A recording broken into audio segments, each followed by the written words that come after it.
예, 여러분 안녕하십니까? 오늘 제153회 대덕과학 포럼을 개최하도록 하겠습니다.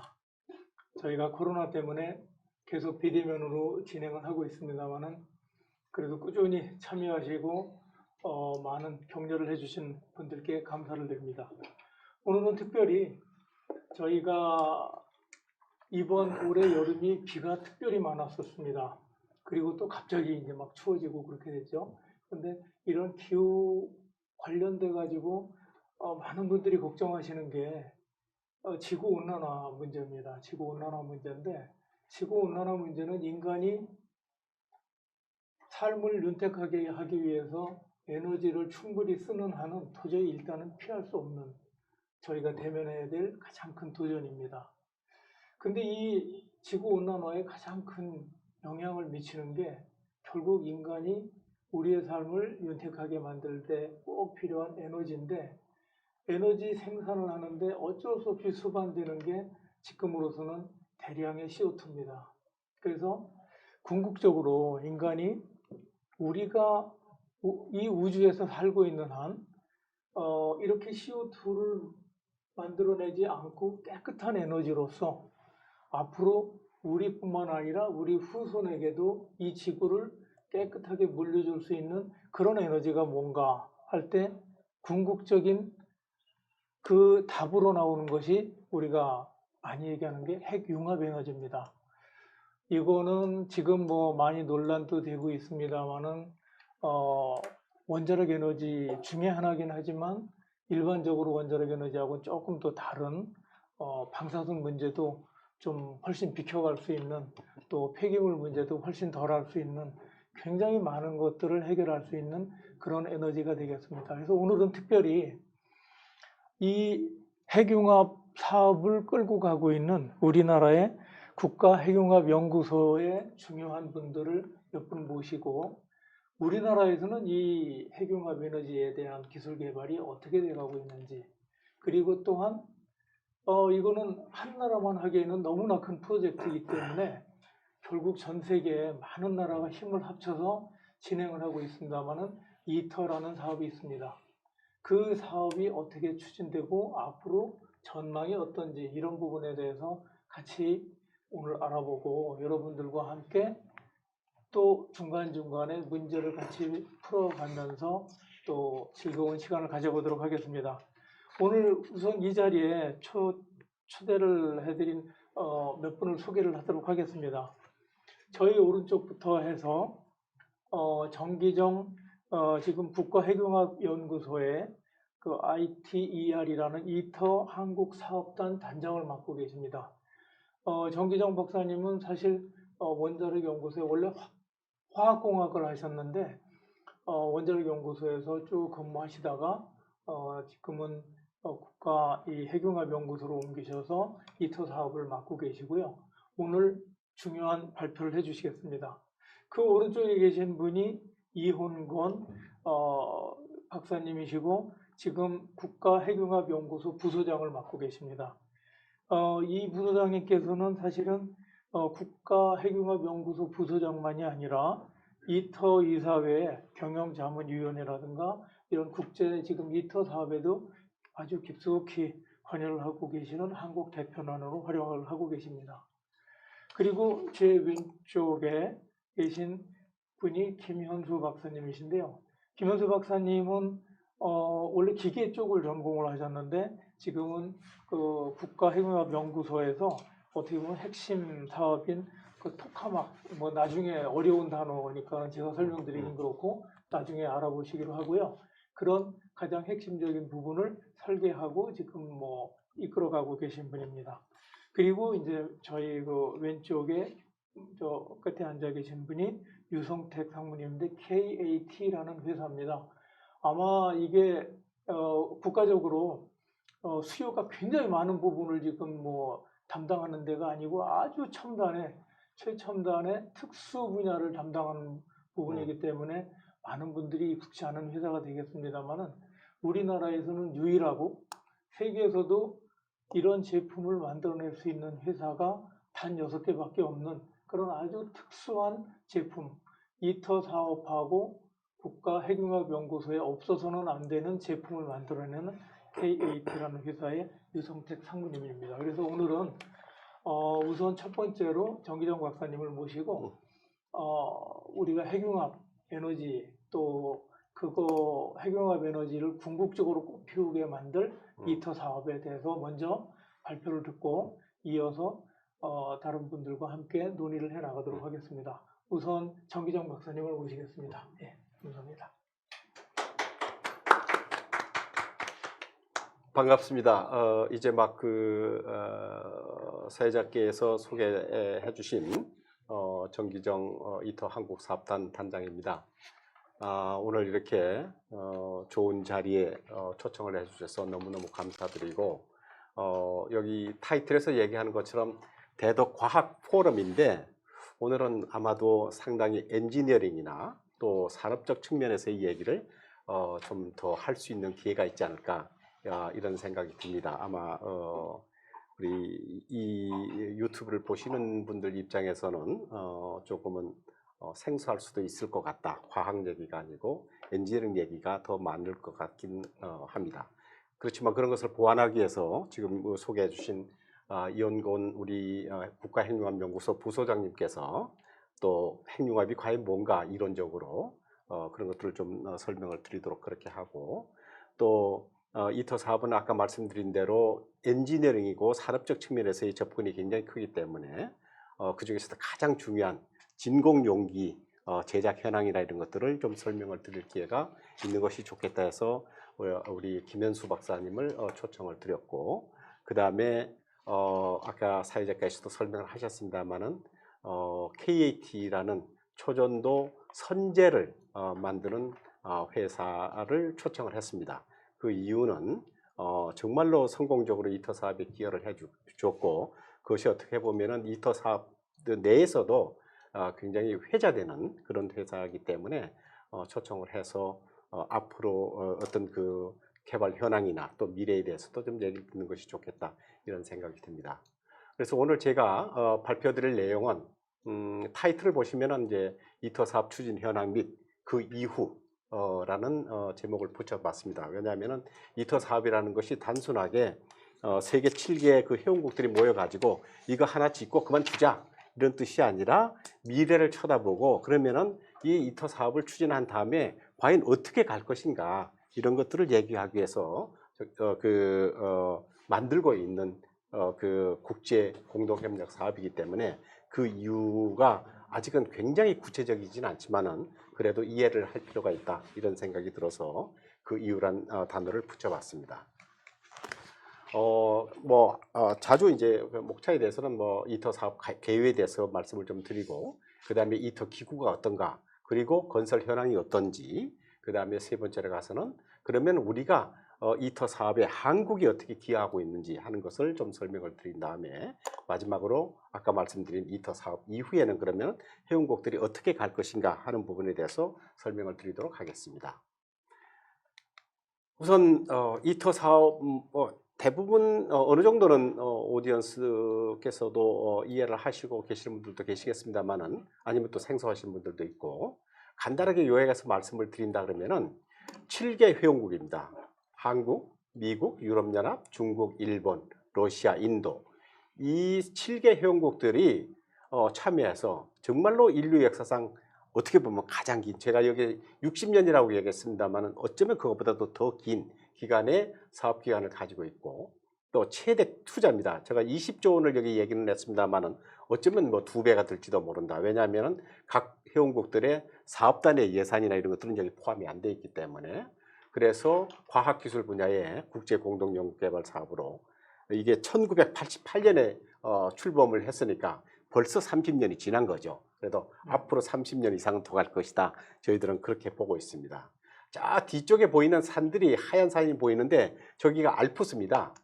그리고 한 100km 정도 떨어져 있는데 그 다음에 국기 앞쪽으로 보신다면 거기가 바로 지중해입니다. 그래서 프랑스 남부 까다라시라는 지역인데 저기는 막세이라 그러면은 조금 여러분들이 덜 생소하실 것 같고 액상프로방스다 그러면은 조금 덜 생소하실 수 있는데 거기서 한 60km, 40km 정도 떨어진 위치에 있다. 그래서 지역적으로 보면은 바캉스가 더 많이 생각나는 그런 지역인데 저기 위치를 잡은 이유가 저기에 프랑스의 CEA라는 프랑스 원자력 연구원이 저기에 위치해 있습니다. 프랑스에서도 가장 큰 원자력 연구원이 저기에 있는데 거기에 워낙에 인프라가 잘 돼 있기 때문에 프랑스가 적극적으로 유치를 해서 저희 자리에 잡았다. 근데 재밌게도 저기는 바람도 많고 뭐 미스트라라고 하는 태풍 같은 거죠. 지중해에 있는 태풍도 많고 그 다음에 안반층이 아주 잘 구성이 돼 있고 그 다음에 또 주민들이 그렇게 굉장히 많지가 않습니다. 우리 사회자님께서도 뭐 아마 CEA를 다녀오셨을 기회가 있었을 것으로 보여집니다만은 그런 지역에 있기 때문에 어떻게 보면 옛날에 원자력이라는 것은 그 부지 입지 조건을 선정을 할 때 그런 것들이 많이 선정 조건이었는데 거기에 딱 맞다. 그래서 아까 말씀을 하셨지만은 사실은 방사선능이나 이런 것들하고 큰 관계는 없지만은 인력적 인프라 이런 것들이 아주 좋아서 그쪽에다가 선정을 했다 이렇게 이해를 하시면 될 것 같습니다. 그래서 이터 사업 목표를 이렇게 보시면은 열출력이 500메가와트, 500메가와트가 다르면은 아마 원자력 발전소 1000메가와트짜리를 계산한다 그러면은 그거 금액의 한 6분의 1 정도 되는 것으로 이해를 하시면 될 것 같습니다. 근데 이제 원자력에서는 그런 얘기를 안 합니다만은 흔히 얘기하는 핵분열 쪽에서 핵융합 쪽에서는 에너지 증폭률이라는 얘기를 하는데 들어간 에너지 대비 나오는 에너지 양이 되는 거죠. 그것을 10 이상으로 하자 하는 것을 그 공동이행 협정에다가 아예 담았습니다. 그래서 이것은 그것을 운영을 통해 가지고 핵융합 에너지 실용화 가능성을 확인해 보자 하는 것이 이 사업의 목표가 되겠습니다. 그래서 그 건설 기간을 보시면은 2007년에서 2025년 앞으로 한 5년 정도 남아 있습니다만은 건설을 완료를 하고 나면은 운영을 여기서는 2037년으로 돼 있습니다만은 아마도 좀 한 10년 정도 더 연장을 하지 않을까 운영 기간을. 그리고 감세 기간이 있습니다. 어차피 이제 여기서도 중성자를 이용을 하고 하기 때문에 방사화 될 수 있는 물질도 또 있고 그 다음에 또 이제 우리가 연료로 삼중수소를 사용을 하기 때문에 거기에서 나오는 어떤 그 방사능의 위험성 같은 것도 상존하는 것은 사실입니다. 그래서 감세 기간을 5년을 뒀고 그 다음에 나서 2042년에 가면은 아까도 말씀드렸지만 2050년대로 넘어갈 수도 있습니다만은 해체는 프랑스 정부 주도적으로 하고 그러나 거기에서 나오는 모든 정보는 회원국들하고 다 공유를 하는 것으로 그렇게 되어 있습니다. 네, 투자 방식이 아주 재밌는데요. 유럽이 지금 45.46%를 부담을 하고 나머지 6개 회원국들은 9.09%씩 부담을 하는 걸로 그렇게 되어 있습니다. 그래서 뭐냐면은 분담하는 데는 현물 분담이 있고 또 현금 분담이 있어가지고 우리나라도 당연히 현물 분담이라는 것은 아까 진공용기와 같이 이렇게 물건을 만들어서 내는 것을 얘기를 하는 거고 현금 분담이라는 것은 이터 기구가 운영을 해야 되기 때문에 돈으로 갖다 주는 거다 이렇게 이해를 하시면 될 것 같습니다. 그래서 건설 방식을 보시면은 이제 현물 분담금은 다 회원국들이 쪼갰습니다. 어떻게 뭐 너는 뭐를 만들어 오고 뭐 미국은 뭐를 만들어 오고 이런 식으로 다 쪼갰는데 그 회원국들이 다 물건을 만들어서 현장에 이제 순차적으로 갖다 주면은 이터 기구 중심으로 현장에 설치를 하고 운영하는 것으로 그렇게 돼 있다 이렇게 이해를 하시면 될 것 같습니다. 그래서 근데 이제 단 하나 이터 기구 내에 한 40개 정도의 건물을 짓게 되는데 그거는 아무래도 유럽이 책임을 지고 하는 것이 좋다 이래 가지고 그쪽에서 현물 분담금으로 건설하도록 되어 있습니다. 그다음에 운영 방식으로 보면은 회원국들 이제 운전 요원을 이제 회원국으로부터 채용을 하는 거고 비회원국은 저게 이제 참여를 할 수가 없습니다. 그렇게 하고 그 회원국별로 이제 실험을 하는 것은 계획을 수립을 하고 그다음에 실험을 그 회원국들이 주도적으로 한다. 이렇게 이해를 하시면 될 것 같습니다. 그 다음에 아까 말씀드린 대로 이터 출범이 1988년이라고 말씀드렸는데 사실상은 1985년도에 미소 정상회담에서 핵융합 에너지의 어떤 그 평화적인 이용을 하자라고 선언을 한 것으로 출범이 되는데 그 이후에 1988년에 이터 국제원자력기구 IAEA라고 다들 이해를 하실 텐데 거기에 이사회를 구성해서 출범을 했다. 이렇게 이해를 하시면 될 것 같고 현재 건물 상황을 보신다 그러면은 공격률이 2020년 8월 현재 70.8%에 도달하고 있습니다. 그래서 상당히 많은 진척이 있다. 굉장히 어려움에도 불구하고 이렇게 얘기를 하시면 될 것 같습니다. 그다음에 이게 이제 우리 조직입니다. 조직에 보면은 사진들이 몇 개가 있는데 그 중요한 사진들이 우리가 이제 부문으로 따지면 4개의 부문으로 나눠져 있는데 건설 부문에 한국분이 책임을 총괄 건설 책임을 맡고 있습니다. 그다음에 지금 아래에 4개의 사진이 이렇게 붙어 있습니다만은 이름을 다 거론하기는 시간이 상 부족할 것 같고 거기에 있는 분들은 다 우리나라에 지금 가장 세계적으로 운영을 잘하고 있는 K스타라는 핵융합 실험로가 있는데 거기에서 아주 핵심적으로 건설을 담당했던 분들이 거기 가서 똑같이 정말 핵심적인 역할을 하고 있다 이렇게 이해를 하시면 될 것 같습니다. 이 K스타와 관련된 부분은 조금 이따가 우리 부소장님께서 조금 더 간략하게 설명을 드리도록 그렇게 하겠습니다. 그 다음에 이제 아까도 말씀드렸습니다만 회원국만이 이터 기구에 사람들을 파견할 수가 있습니다. 그래서 우리나라는 현재 이제 51명이 파견돼 있는데 51명뿐만이 아니고 산업체 그 다음에 또 다른 어떤 시스템으로 파견하는 사람까지 예를 들어 포닥까지도 한다 그러면 한 80명 이상의 인력이 지금 현지에 가서 열심히 일을 하고 있다 이렇게 이해를 하시면 될 것 같습니다. 그 다음에 이것이 이제 전체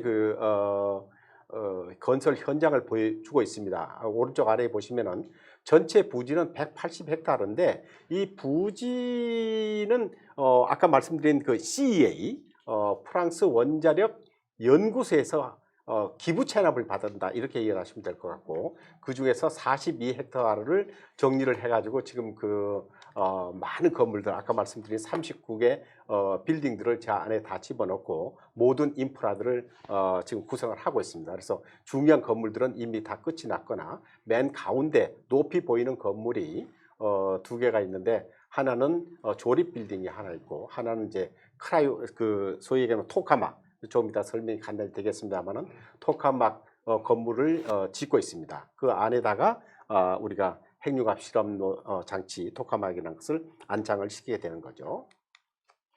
그다음에 이것이 이제 아까 말씀드린 이제 토카막입니다. 어떻게 보면은 이탈리아 로마에 있는 콜로세움하고 좀 비슷하다 이렇게 이해를 하셔도 될 것 같은데 오른쪽 사진 그 안쪽이 지금은 저거보다 진전이 많이 되어 있습니다. 소위 크라이오스타시라고 하는 이제 보온병 같으면 보온병 껍데기가 해당이 되는데 껍데기 맨 아랫부분을 이미 이제 안장을 시켰고 그 다음에 두 번째 단계 그러니까 로워 크라이오스테시라고 얘기하는데 그것도 이미 안장을 지금 시켜놓은 상태입니다. 거기에 진공용기 좀 이따가 설명드릴 진공용기부터 시작을 해가지고 TF 코일이랄지 이런 초진도 자세 이런 것들을 전부 안치를 시켜서 토카막 장치를 완성하는 것으로 되어 있습니다.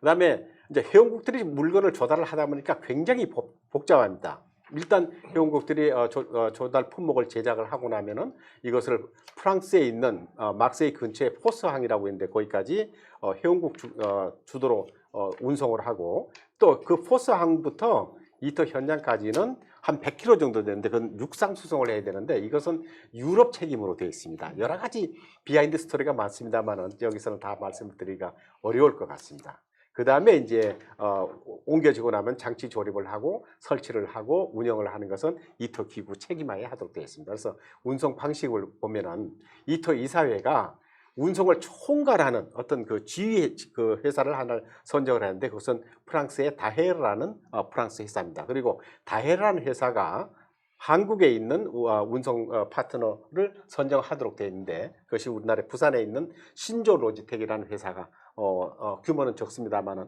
아주 적극적으로 열심히 한치 오차도 없이 수송을 지금 현재 잘하고 있습니다. 여기 보시면은 아까 잠시 말씀드렸습니다만은 항구에서부터 육상 수송하는 한 100km 정도 됩니다. 근데 여기에 이제 대형 화물 같은 경우에 맨 가운데 있습니다. 보면 그 아래 보시면은 굉장히 복잡한 그 로지스틱으로 되어 있는데 앞뒤로 따지면 한 200km 정도의 호의를 하는 그런 것을 보실 수가 있습니다. 그래서 사고가 났을 때 신속 대응하는 것부터 시작을 해가지고 칸보이부터 시작해가지고 굉장히 많은 한 200m 이상의 호송을 통해서 수송을 하게 되는데 저거 한번 수송을 하는데 HEL 같은 경우는 한국 돈으로 한 5억에서 6억 정도 굉장히 많은 돈이 들어간다. 이렇게 이해하시면 될 것 같습니다. 그리고 이제 고속도로도 지나가야 되는데 그런 것을 그 문제를 그런 어떤 통행 문제 이런 것들을 해소하기 위해서 야간에만 4일 밤을 수송을 하는 그런 복잡한 절차를 거치게 됩니다.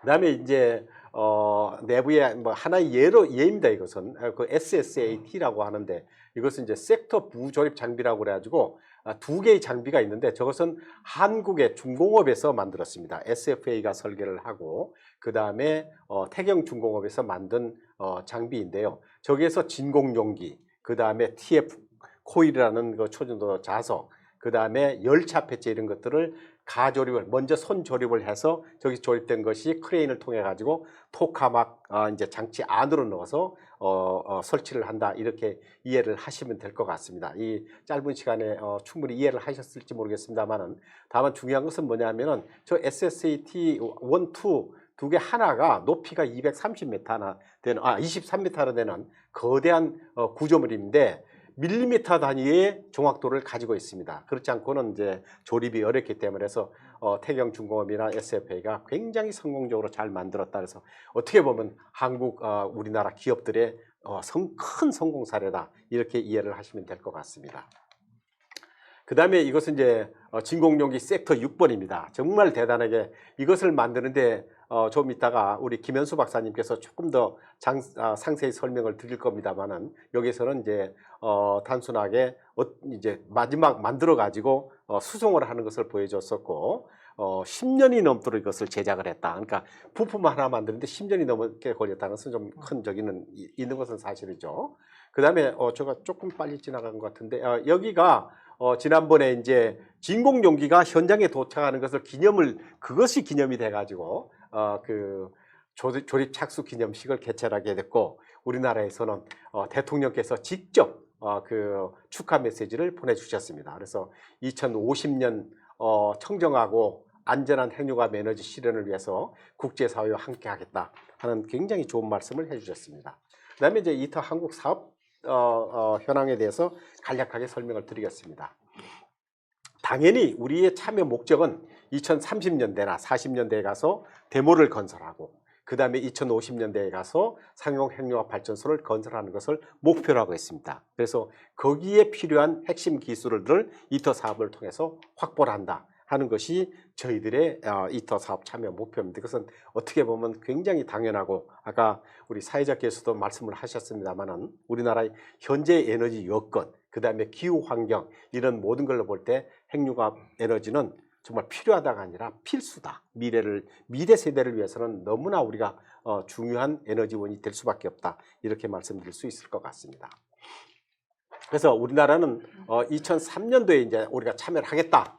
그랬더니 이거 이제 그쪽에서는 당연히 기존의 회원국들이 그럼 과연 한국이 참여해서 뭐 기여를 할 수 있느냐 하는 것을 실사를 왔었는데 그때 당시에 현대중공업이랄지 이런 우리나라 산업체의 역량 그 다음에 좀 이따가 설명을 드릴 K스타 장치 건설 현장 이런 걸 보고 정말 한국은 그런 데 역량이 충분하다. 그러니 참여를 하는 것이 좋겠다 해서 참여가 2006년도에 확정이 됐고 그런 다음에 2007년도에 이터사업 공동이행 협정을 이것은 워낙에 국민의 세금이 많이 들어가는 사업이기 때문에 국회 비준을 동의를 받았습니다. 그리고 현재 이제 2014년도에 좀 이따가 설명을 드릴 초전도 도체를 저희들이 조달을 현국 중에 최초로 완료를 했고 그 다음에 조립 장비도 이번 9월 달에 모두 완료를 했습니다. 이것도 굉장히 정말로 성공적인 그 장비의 그 조달 완료다 이렇게 이해를 하시면 될 것 같습니다. 그래서 우리나라 그 할당 조달 품목을 보면은 협상 과정에서 굉장히 많은 노력을 해가지고 정말 우리가 이런 쪽의 기술을 꼭 확보를 해야 되겠다 하는 부분들을 정말 싸움을 하다시피 해서 뺏어온 것들입니다. 그래서 그 중에 대표적인 것이 초전도 도체. 여기에 보면은 뭐 다들 그래서 20% 이렇게 쪼개서 할 수밖에 없습니다. 그러니까 그만큼 나중에 조립을 할 때는 인터페이스 문제는 많겠지만 그런 기술을 모든 회원국들이 다 갖고 싶어 하니까 쪼개할 수밖에 없는 거죠. 그 다음에 진공용기 본체. 이것도 유럽에서는 절대로 한국에서는 줄 수 없다고 그랬다는데 우리 이영권 부소장님도 그 협상 멤버 중에 한 분이셨습니다만은 정말 싸움을 잘해가지고 우리가 두 조각을 가지고 왔는데 나중에는 저게 네 조각이 늘어나는 그런 왜냐면 유럽이 우리보다 못하는 거예요. 뭐 이런 얘기하기 좀 그렇긴 합니다만은 그 다음에 진공용기 포트랄지 그 다음에 그 전원 공급 장치 굉장히 중요한 것들입니다. 사실상. 그 다음에 조립 장비. 워낙에 K스타를 성공적으로 잘했기 때문에 오히려 조립 장비는 한국이 제발 좀 다 만들어줬으면 좋겠다. 그건 어떻게 보면 조금은 그랬는데 나중에 불필요한 것을 다 넘겨줬죠. 그 다음에 블랑켓 차폐 블록이랄지 열차 배제, 삼중수소. 이것도 삼중수소도 우리가 저걸 통해서 기술을 확보할 수 있는 그런 좋은 계기가 됐다. 진단장치는 뭐 누구나 하고 싶어 하는 건데 특히나 미국이 이제 원래 그분들은 워낙에 이제 R&D를 많이 하고 그러니까 유럽인에서 많이 뺏어갔고 우리는 진단장치는 정말 핵심적인 것만 몇 개를 가지고 왔습니다. 그래서 좀 이따 간략간략하게 설명을 드리도록 그렇게 하겠습니다.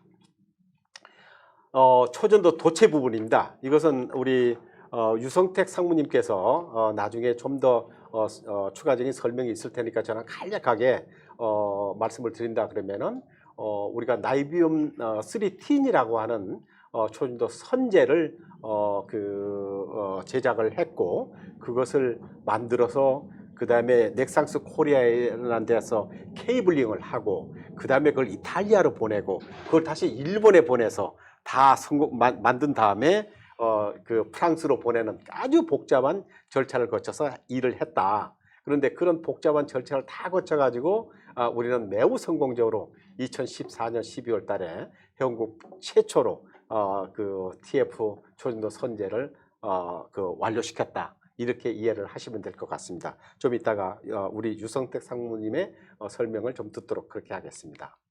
그 다음에 진공용기 본체입니다. 진공용기 본체도 아까 말씀드린 대로 저희들은 당초에 9개로 되어 있는데 40도씨 이게 이제 사과를 9조각을 냈다 이렇게 이해를 하시면 될 것 같습니다. 저기에 위에 큰 그림에 한 가운데 약간 사과처럼 생겼는데 도너츠처럼 생겼죠. 오히려 그거를 이제 우리가 진공용기 본체라고 그때 삐쭉삐쭉 나온 것은 이제 포트라고 얘기하는데 그 전반적인 부분은 우리 김현수 박사님께서 설명을 하시겠습니다만은 저 두 개를 저희들이 이제 처음에는 협상 과정에서 가지고 왔었습니다. 가지고 왔었는데 나중에 유럽이 제작하는 과정에서 상당히 어려움을 겪고 기술적으로 그 다음에 시간적으로 도저히 시간에 맞출 수가 없다 그래서 그쪽에서 두 개를 차라리 한국에서 더 만들어줬으면 좋겠다. 그래가지고 한국에서 지금 4개를 만들고 있는 중인데 아주 성공적으로 잘 만들어서 첫 번째 것은 지난번에 갖다 줬고 내년에 2개를 더 갖다 주고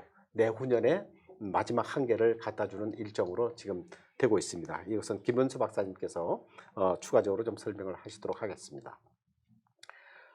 이게 이제 진공용기 본체 제작 현황인데 다 설명을 드릴 수는 없을 것 같고 이것이 이제 2번째 갖다 줘야 되는 건데 현재 제작을 위해서 지금 정반 위에 올려져 있는 사진으로 이해를 하시면 될 것 같습니다.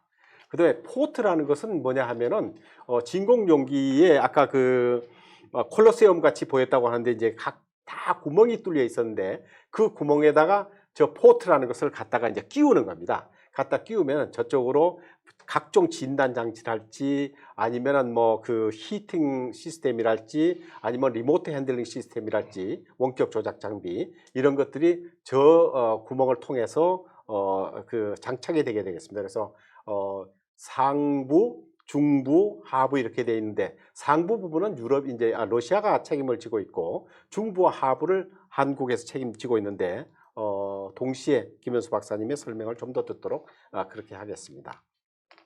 그래서 이제 포트 제작 현황을 보여주고 있는데 참고로 현재 진공용기 포트와 그 다음에 진공용기 본체는 현대중공업이 제작을 하고 있습니다. 그 다음에 이제 조립 장비입니다. 아까 말씀드렸지만은 조립 장비는 128종으로 되어 있었습니다. 그런데 이것도 사실 설계에 대한 최종 책임은 어디에 있냐 하면은 승인의 책임이나 이런 것들은 이터 기구에 있는 거죠. 왜냐하면 그 사람들이 자기에 맞도록 만들어야 되는데. 근데 그 설계가 점점 자꾸 늦어지고 또 필요한 데이터가 자꾸 늦어지고 그래서 핵심적인 부분 44종만 한국에서 만드는 걸로 하고 나머지 82종에 대해서는 몇 종인가요? 84종. 84종이죠. 84종에 대해서는 다시 이터 기구가 되돌려 받았습니다. 왜냐하면 그것은 주로 이제 뭐 기성품도 상당히 많이 있고 꼭 우리가 안 해도 되는 부분들이라서 나중에 설계가 되면 그런데 저희들이 수주를 해서 일도 할 수 있다 이렇게 이해하시면 될 것 같습니다. 그래서 아까 말씀드린 대로 오른쪽 위쪽에 보면은 그 조립 장비 SSAT라는 거, 그 다음에 섹터 인양 장비랄지 뭐 중앙 지지대 PF 코일을 설치하는 그런 장비랄지 모두가 다 매우 성공적으로 해서 아까 말씀드린 대로 금년 9월 달에 모두 조달을 완료를 하였습니다.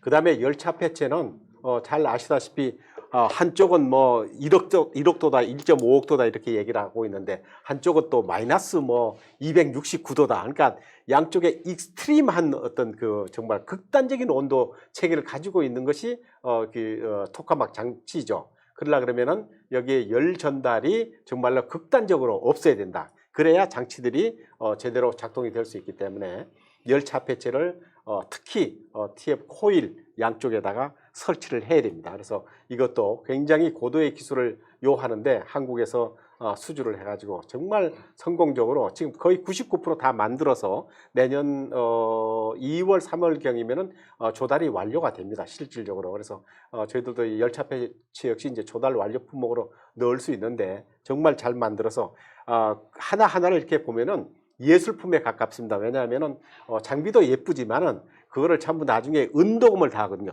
은이 5톤 정도가 들어갑니다. 뭐 생각해 보시면 얼마나 많은 양의 은이 들어가는가. 그래서 은이 그저 그렇게 많은 은이 들어가기 때문에 저게 하나 장치 하나를 놓고 보면 정말 아름다운 예술품이다. 색깔 자체가. 그래서 이건 전체 만들고 있는 상황을 보여주고 있고, 참고로 이제 그 은도금을 하기 위해서 장비를 설치를 했는데 이 뭐 한 9m, 10m 정도 되는 그 수영장 같은 것을 11개를 만들었습니다. 그래서 굉장히 많은 그 장치들이 현재는 어떻게 보면 이제 좀 사용 가능성이 좀 떨어져서 이것을 중국이 지금 CFETR이라는 그 장비를 앞으로 만들겠다고 하니까 가능하면 그쪽으로 좀 넘길 수 있는 방법이 없을까 이런 것도 지금 고민 중에 있습니다.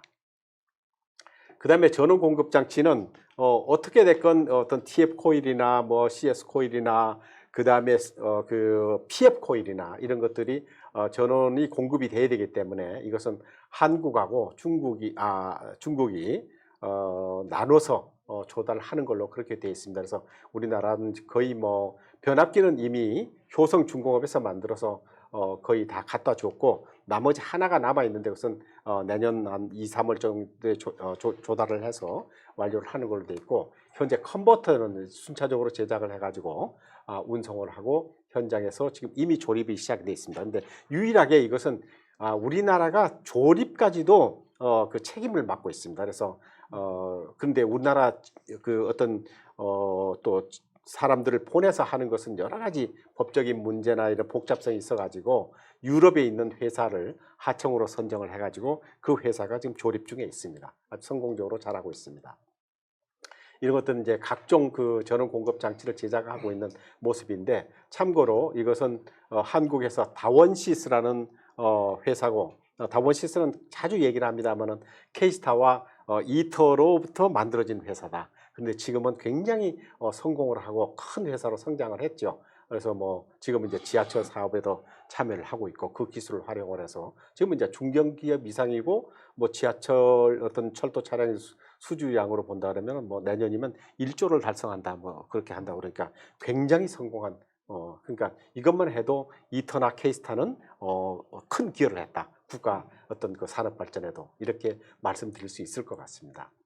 블랑켓 차폐 블록은 이제 뭐 이제 그 청중분들도 많이 알고 계실 겁니다만은 어차피 중수소와 삼중수소 반응을 하게 되면은 굉장히 많은 중성자가 나오게 됩니다. 그래서 이것을 차폐를 해야 될 그런 필요가 있기 때문에 그렇게 해서 진공용기나 조준도 자생이라는 것들을 이제 보호를 해야 되는 보호 역할을 해야 되고 이제 멀리 가서 이것이 이제 발전로로 간다 그러면 저 블랑켓 그 차폐 블록 속에는 전부 다 그 연료를 리튬이라는 것을 집어넣고 그 리튬이 중성자를 맞아서 삼중수소로 바뀌는 그런 기능을 하는 한다고 이해를 하시면 될 것 같습니다.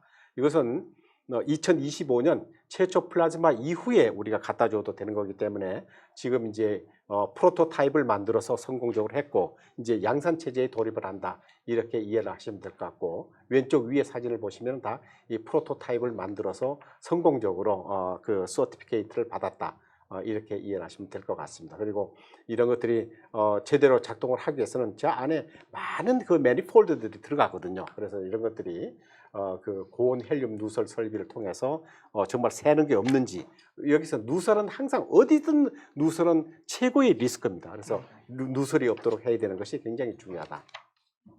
그 다음에 삼중수소 아까 말씀드렸습니다만은 삼중수소는 문자 그대로 어떻게 보면은 화학공학 공정입니다. 케미칼 플랜트인데 여기에서 우리가 삼중수소를 스토리지하고 딜리버리하고 그 다음에 다시 그거를 그러니까 딜리버리 해주는 시스템을 한국이 맡아서 우리나라에서는 삼중수소를 다뤄볼 기회가 한 번도 없었죠. 물론 월성 원자력 발전소에서 발전하는 삼중수소를 TRF라고 하는 삼중수소 제거 시설에서 제거를 하는 것이 있었습니다. 그것은 문자 그대로 폐기물 처리하기 위해서 제거를 했었는데 그게 또 우리가 이터 사업에 참여를 하니까 그 제거하겠다고 그 분리해 놓은 삼중수소가 연료가 된 겁니다. 근데 잘 아시다시피 삼중수소는 엄청나게 비싸죠.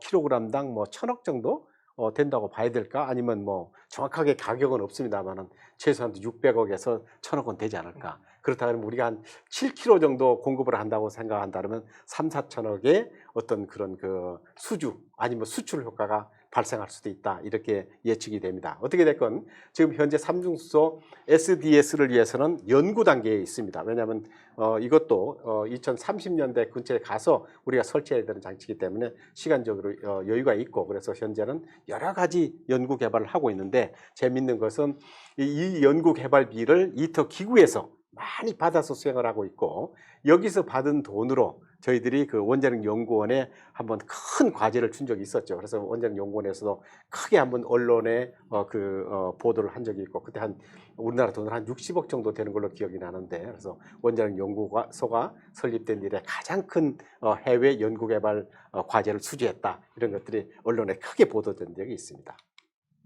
그다음에 진단 장치들 각종 뭐 진단 뭐 일단 실험을 하면은 도대체 거기서 뭐가 나오는지 진단을 할 수밖에 없으니까 우리가 맡고 있는 그선 진공 자외선 분광기랄지 그다음에 중성자 방사화 시스템이랄지 상부 포트 통합 시스템 이런 것들을 맡고 있습니다. 조금 그래서 진단 장치들도 지금 현재 연구 개발 단계에 있고 또 빨리 갖다 줘야 되는 것들은 이미 내년에 제작에 들어가야 된다.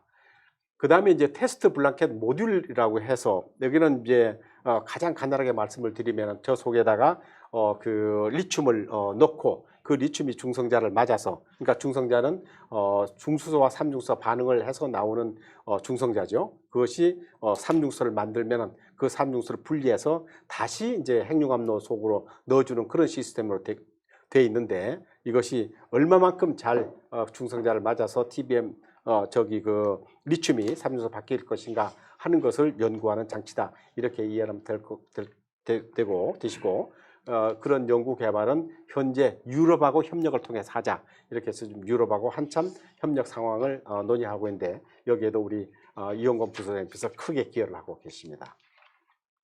그 다음에 여기서 뭐 여러 가지 많이 있습니다만은 한 가지만 지적을 한다면은 이터 사업을 통해서 굉장히 수주를 많이 했습니다.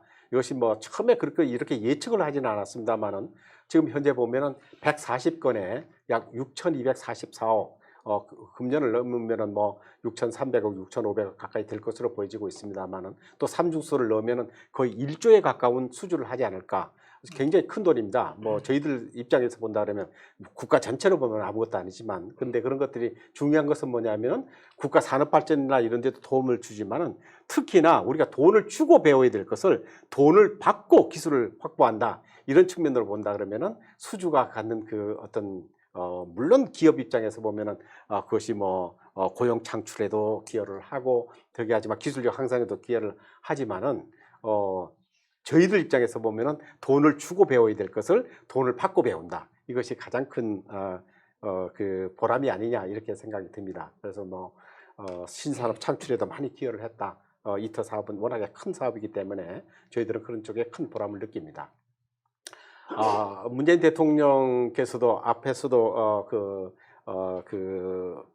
출범식에서도 거의 나왔습니다만 지난 2018년도에 포항에 가셔가지고 이렇게 이제는 이렇게 연구 사업이 결국은 산업화하고 뭐 결국 멀지 않다 하는 말씀을 하셔서 특히 까다로시를 예를 들어서 그렇게 말씀을 하셨습니다. 그래서 참고로 뭐 좀 홍보적인 측면도 있고 그래서 슬라이드를 하나 넣었습니다. 그다음에 이제 간략하게 이터 사업 이유를 좀 말씀을 드리겠습니다. 세계 어느 나라나 우리가 이제 맨 위 왼쪽에 이제 케이스타입니다. 좀 이따가 부소장님께서 좀 더 설명하시겠습니다만은 Z라는 것은 유럽에 있는 핵융합 실험로입니다.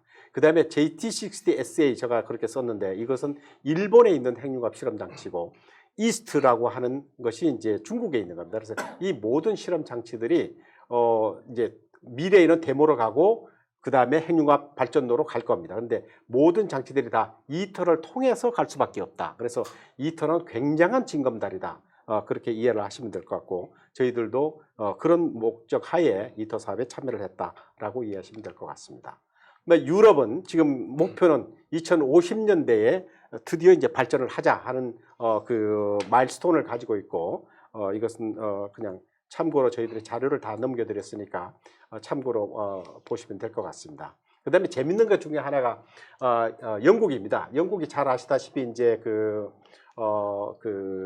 브렉시트로 이제 회원국에서 EU 회원국에서 빠져나갔죠. 근데 이제 동시에 그분들이 좀 이제 두려워하는 것 중에 거기서 빠져나가면 자기들이 나중에 그 핵융합에서 뒤지는 거 아닌가 이런 생각을 많이 하는 것 같습니다. 그래서 여기서 보시다시피 스텝이라는 조금 이제 그 토카막이지만은 소규모의 토카막 장치를 지어서 오히려 세계 최초로 전력을 생산하겠다 하는 그 계획을 세웠습니다. 그래서 여기 보시면 이미 2019년도에 약 3천억이 넘는 돈을 개념 설계를 하는데 2024년까지 투입을 하기로 결정을 정부가 했고 지금 하고 있습니다. 그리고 2024년부터 2032년까지 상세 설계를 하고 건설 인허가를 받아서 2040년에 건설을 완료하고 2040년에 드디어 발전을 하겠다. 그래서 거기서 나오는 전기는 그 연구소 안에 있는 시설에 전력 사용을 하겠다. 굉장한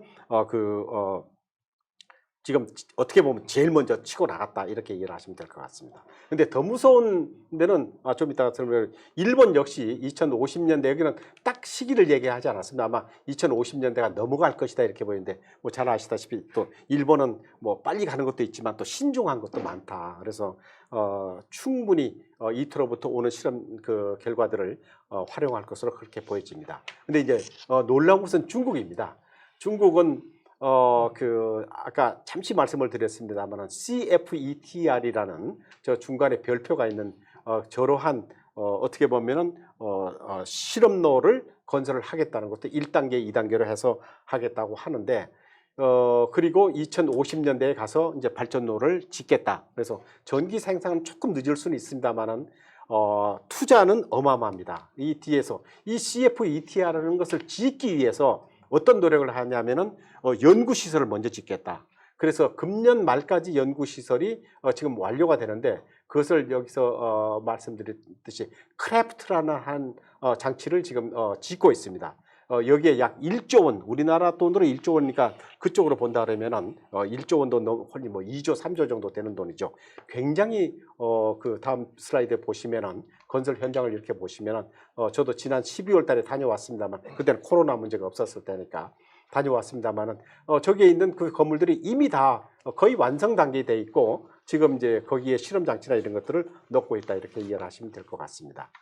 그 다음에 단순하게 그러면은 국가만 그렇게 하는 것이 아니고 세계적인 기업들도 핵융합 에너지 개발에 적극적으로 참여를 하고 있습니다. 여기 보시면 마이크로소프트랄지 구글이랄지 MIT의 뭐 CFS랄지 그 다음에 로키드 마틴 그 다음에 페이팔 아마존 그 다음에 ENN을 제가 잠시 또 중국을 말씀을 드리자 그러면 거기서는 산업체도 그렇게 하지만 ENN이라는 것은 원래 가스 공급 회사입니다. 그런데 거기에 연구소가 있는데 700명 이상의 연구소가 있었는데 최근 2년 전, 3년 전에 드디어 핵융합 쪽에 100명 이상을 고용을 해가지고 국가가 컴팩 토카막을 하고 있으니 자기들은 컴팩 퓨전을 연구를 하겠다 이래가지고 이것을 일종의 사회적 기여로 그 회장님께서 적극적으로 투자를 하는 것을 제가 목격을 하고 왔습니다.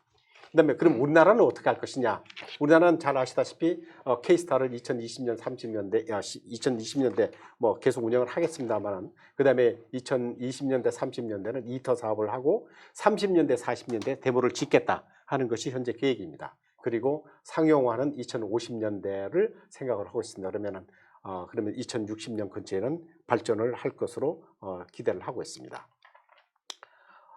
그다음에 저는 여기까지 발표를 하는 걸로 하고, 그다음에 지금 이제 자료를 보니까 KT가 우선 들어와 있는데 어떻게 KT가 먼저 하는 걸로 할까요? 아니면 진공용기가 먼저 하는 것이 조금 나아 보인다는 생각이 드는데, 그러시죠. 아무래도 그렇다 이제 그러면 제가 여기서 넘겨드릴까요? KT는 핵심 부품이긴 한데 네, 여기서 선제에 관련된 거니까 그 아까 토카막 관련된 부분, 네. 그런 부분 김 박사님 먼저 좀 설명해 주시죠. 예. 그 토카막은 사실 진공용기나 차폐블록 외 여러 가지 자석 구조물들로 구성이 되어 있는데요. 그 진공용기에 대해서 좀 간략하게 조금 더 설명을 드리겠습니다. 요 자료는 그 진공용기를 구성하는 진공용기 본체, 그리고 포트들, 그리고 객백 차폐체 시스템이 있는데, 이 시스템을 총 4개 국가에서 할당을 받아서 납품을 하고 있습니다. 당초에는 이제 진공용기 본체 같은 경우에 9개 섹터 중에서 2개를 우리나라가 맡고 7개를 유럽이 맡는 상황이어서, 여기 보면은 전체 진공용기 시스템 중에서 유럽이 가장 큰 책임을 갖고 있는 걸로 보이는데요. 2016년에 저희가 이제 저희 단장님께서 말씀하셨듯이 그 진공용기 2개를 유럽으로부터 추가로 우리나라가 수주를 해서 현재는 실질적으로 진공용기 전체에 대해서 저희 나라가, 우리 대한민국이 가장 큰 책임을 맡고 있는 그런 상황입니다. 그 진공용기 전체 시스템은 나중에 현장에서 조립이 되었을 때 분해도는 지금 보여주고 있는데요. 바깥에 제일 오른쪽에 진공용기 본체 1개하고 상부 포트, 중간부 포트, 하부 포트가 있고, 그 안쪽에 가장 왼쪽에는 그 중성자를 차폐하기 위한 블랑켓 모듈이 있습니다. 블랑켓 모듈은 전체 다 조립됐을 때 440개가 조립이 되고요. 그리고 그 블랑켓과 진공용기 내벽 사이에는 여러 가지 그 인베셀 코일, 플라즈마를 미세하게 조종하기 위한 어떤 코일 시스템과, 또 이 블랑켓이라든가 이 코일에 어떤 냉각이나 뭐 여러 목적을 위한 쿨링 파이프들이 또 위치를 하는데요. 또 여기 보이지는 않지만 또 여러 또 진당 장치들이 설치가 되고요. 이것들을 또 진공용기 쪽에 잘 잡아주기 위한, 여기 인터페이스라고 뭐 설명은 되어 있지만 여러 이제 그 서포트 레일들, 진공용기 1개당 한 760개 정도가 조립이 되는데요, 용접으로. 뭐 그런 것들이 전체적으로 이제 다 인테그레이션이 되는 그런 형태로 구성이 되고요. 진공용기 1개당 나중에 모든 시스템이 다 조립이 되고 냉각수가 그 채워졌을 때 약 1000톤 정도, 그래서 진공용기 9개가 9000톤 정도의 무게를 갖고요. 참고로 진공용기 요 시스템 1개 높이는 약 13.8m 정도 됩니다. 저 밑에서부터 끝까지.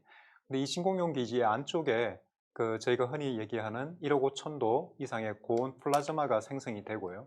이 진공용기는 그런 플라즈마가 잘 생성이 되고 유지될 수 있는 여러 가지 고진공 조건이라든가 여러 가지 차폐 성능 이런 것들을 만들어줘야 되는 어떤 이터 조립의 시발점이 되는 가장 어떤 핵심적인 부품이라고 할 수 있습니다. 그래서 저는 이제 평소에 진공용기를 플라즈마의 엄마 같은 구조물이라고 얘기를 하고 있는데요. 이 진공용기가 이제 저희 같은 경우에 2010년도에 현대중공업하고 계약을 하고 나서 첫 번째 진공용기가 올해 6월 27일 날 배에 선적이 됐고, 8월 7일 날 이태 국제기구에 도착을 했습니다. 거의 10년 동안 만들었는데요. 보통 아무리 큰 배 같은 것도 계약을 하고 나서 뭐 2년 반 이 정도만 만들거든요. 근데 진공용기가 이렇게 오래 걸렸던 이유는 이 형상이 복잡한 뭐 이런 문제도 있고요. 예를 들어서 이 13.8m 높이가 되는 이 진공용기에 대해서 여러 이런 내부의 시스템들이 정밀하게 조립이 돼야 되는 플랫폼 역할을 하다 보니까 뭐 플렉시블 스포트 하우징이라는 구조물의 위치 공차가 플러스 마이너스 2mm, 그 축 각도 공차가 0.7도 이하, 뭐 이런 식의 아주 극한의 그 공차 요건을 요구하다 보니까 그것들을 만족시키기 위한 어떤 기술 개발 이런 데도 시간이 많이 걸렸고, 가장 큰 거는 이 핵융합 장치에 대한 어떤 건설에 대한 스탠다드 코드가 아직 명확하게 개발이 안 돼 있습니다. 그러다 보니까 기존의 프랑스 원자력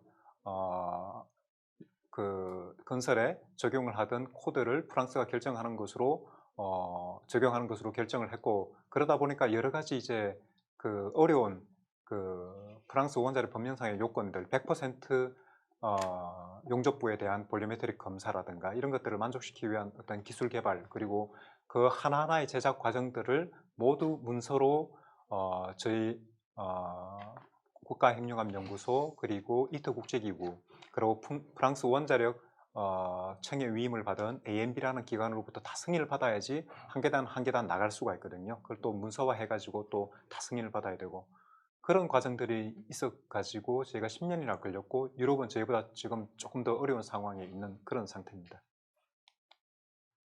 저희가 이제 그 제작의 관점에서 가장 중요한 거는 그 아까 말씀드린 그런 프랑스 원자력 법령의 요건을 만족시키는 것과 더불어서 최종 이런 복잡한 큰 구조물을 조립을 했을 때, 최종 제작을 했을 때 요구되는 플러스 마이너스 2mm 공차라든가 이런 여러 복잡한 어려운 공차를 만들어야 되기 때문에 정밀한 어떤 공차대로 만들어내는 게 중요합니다. 그래서 저희가 예를 들어서 이 장에서 보여드리고 싶은 거는 현대중공업하고 저희가 이제 개발을 한 그 용접 순서, 각 4개 세그먼트와 어퍼 포트, 하부 포트를 조립하는 용접 순서대로 적용을 했을 때 최종적으로 그 용접이라는 것은 물질을 녹여서 접합을 하는 거다 보니까 변형이 필연적으로 생길 수밖에 없는데, 그런 변형이 최종적으로 얼마나 생기는지를 미리 컴퓨터 시뮬레이션을 통해서 저희가 파악을 했고, 이러한 과정을 통해서요 지금 이 장에서는 그 4개 세그먼트 중에 PS4라는 세그먼트를 조립 정반 위에 세팅하는 모습인데, 저거 하나 무게가 100톤이 좀 넘습니다. 저런 큰 구조물을 세팅을 할 때 요구되는 공차를 맞추기 위해서 이전 장에 보여드린 그런 용접 변형 해석 같은 거를 바탕으로, 그리고 4개 세그먼트 각각이 제작 단계에서 최종 제작된 어떤 치수, 정보 이런 것들을 다 통합을 하고 요구되는 공차를 비교를 해가면서 가장 공차를 잘 맞출 수 있는 그 위치들을 각 세그먼트에 수십여 개씩 대표적인 어떤 위치 표시자들의 목표 3차원 공간상에서 목표 위치를 할당을 시켰습니다.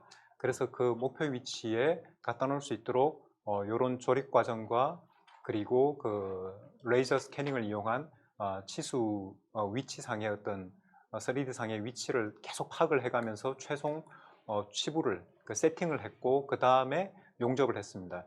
그 3차원 공간상에서 치수를 가장 잘 맞추기 위해서 그 이런 네 덩어리를 세팅을 하다 보니까 덩어리와 덩어리가 만나는 지점에 용접을 해야 되는데, 그것이 기존에 통상적으로 이용되는 그 치수 범위에 들어가지를 못하고 좀 벗어나는 부분들이 생기거든요.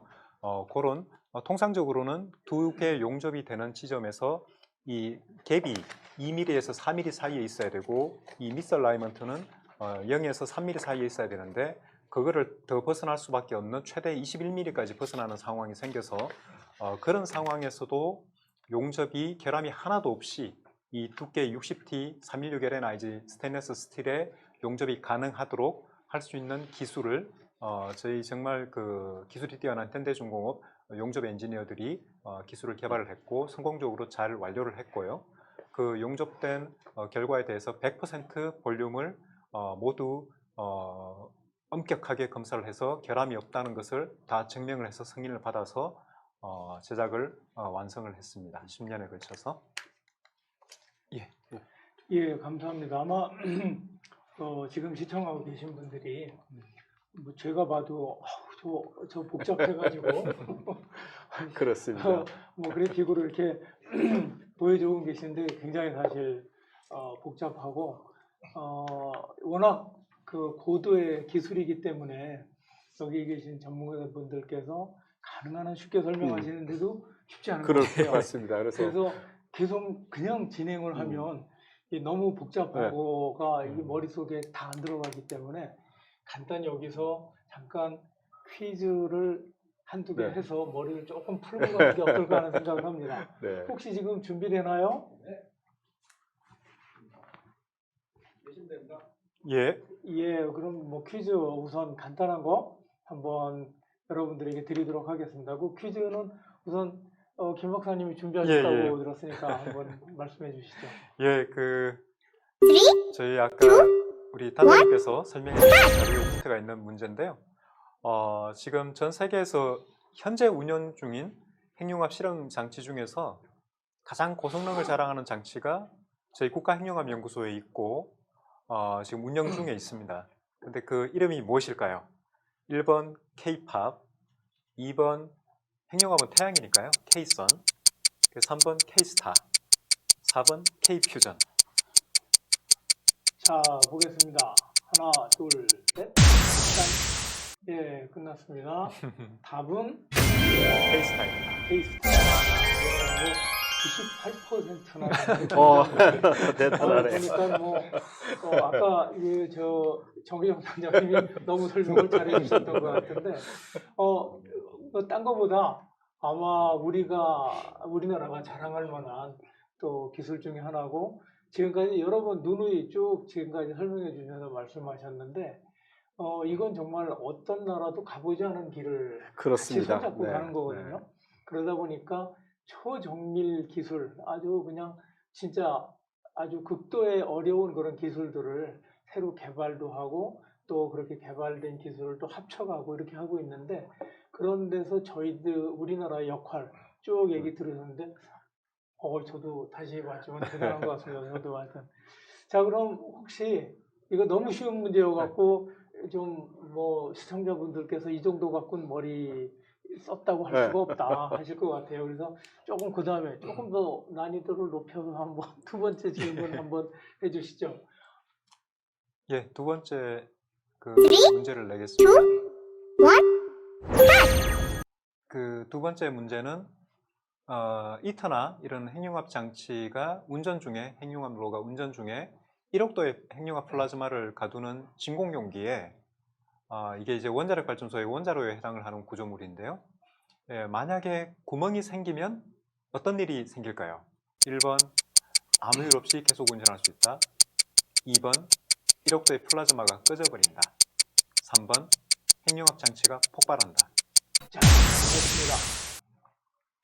예, 결과가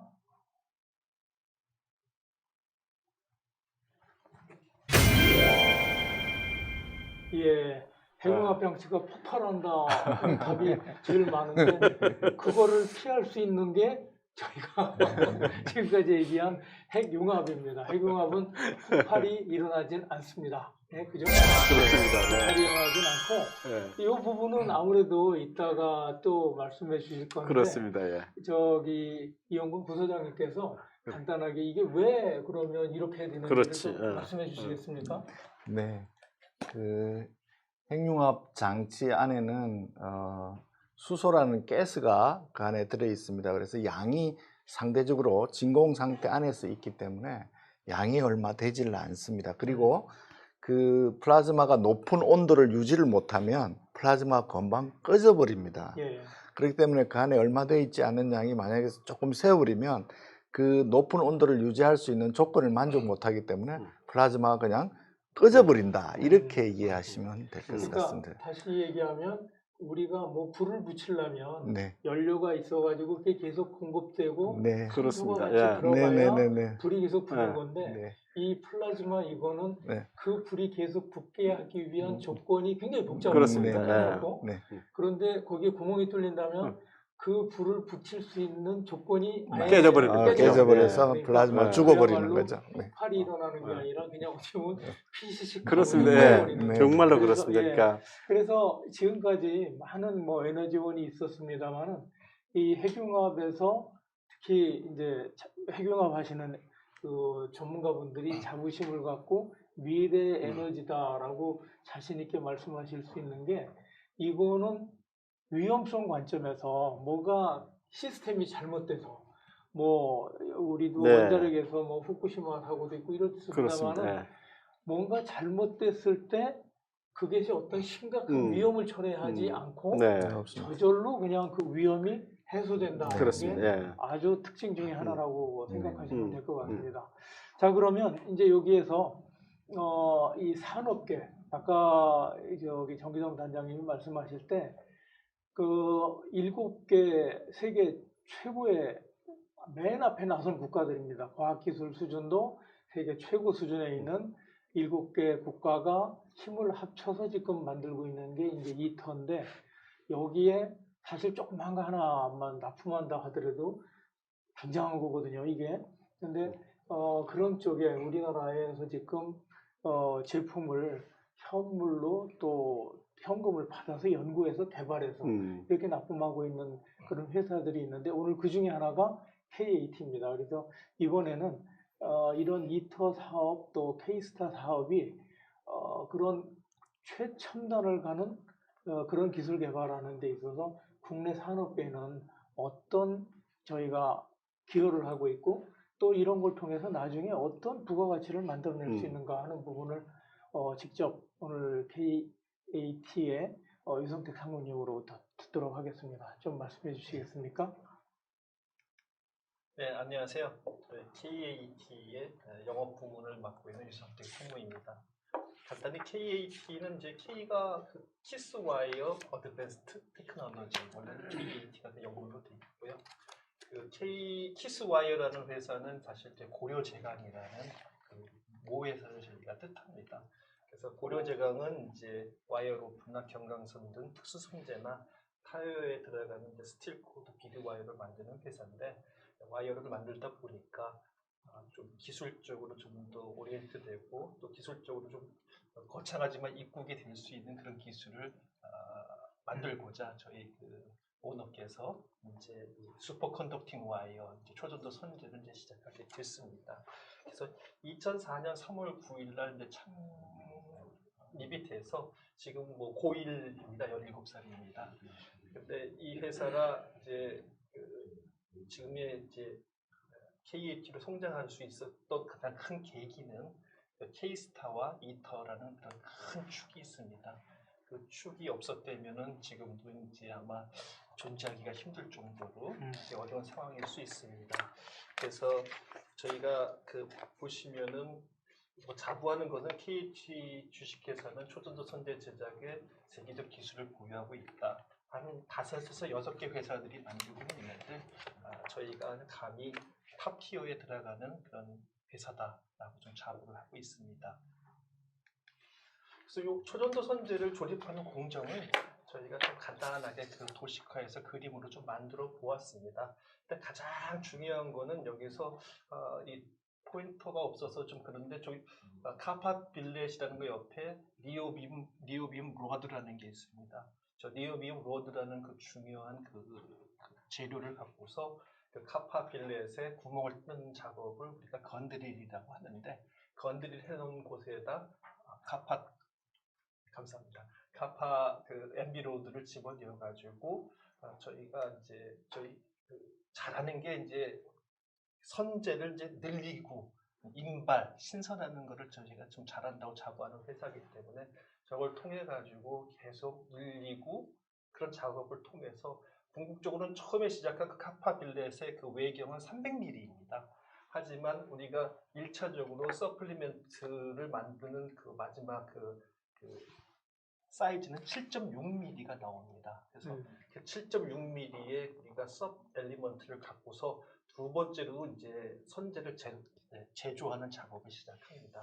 그래서 아까 말씀드린 그 섭 엘리먼트를 갖고서 또 탄탈 튜브와 탄탈 튜브 안에 섭 엘리먼트와 스페이서를 스태킹해서 카파 튜브에 또 집어넣어서 그걸 다시 이제 인발, 신선 이런 작업을 통해 가지고 파이널 드로잉에 들어갔을 때는 저희가 0.816mm의 그 선재가 됩니다.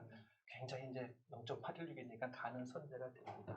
그리고 마지막으로 그 크롬 도금을 해가지고 최종적으로는 0.82mm의 선재를 이제 납품합니다. 이 과정에서 이제 딱 보시면은 그렇게 재료가 있고 인발하고 이렇게 하면 된다고 생각이 되지만 그 안에는 이제 저희 회사도 마찬가지고 경쟁사도 마찬가지고 많은 노하우가 예. 들어있다고 보면 되겠습니다. 그래서 부가가치적으로는 뭐 한 킬로그램당 한 80만 원에서 100만 원 정도, 톤당 뭐 8억에서 10억. 저희 이제 생산하는 보통 특수 선재들 저희 고려제강에서 거긴 톤당 한 뭐 3천만 원 정도 하니까 부가가치적으로 굉장히 큰 사업이라고 할 수 있겠습니다. 그래서 지금 우리 KT가 지금까지 지금 잘 성장하고 있는데요.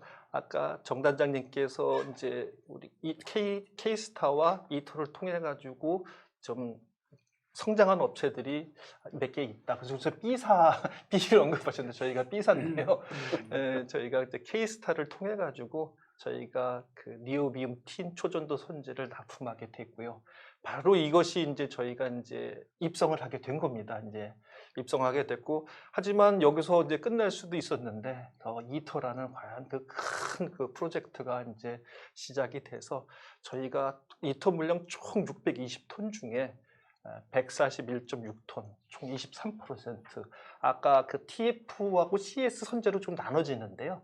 TF에서는 저희가 20%를 집어넣고, 일본 쪽에서 맡은 CS 선재가 좀 약간 문제가 있어서 저희가 그 부분에 또 어느 부분을 다 갖고 와서 저희가 토탈로는 141.6톤에서 아마 그 선재 공급한 회사 중에서는 제일 많이 공급했고 그렇죠. 네.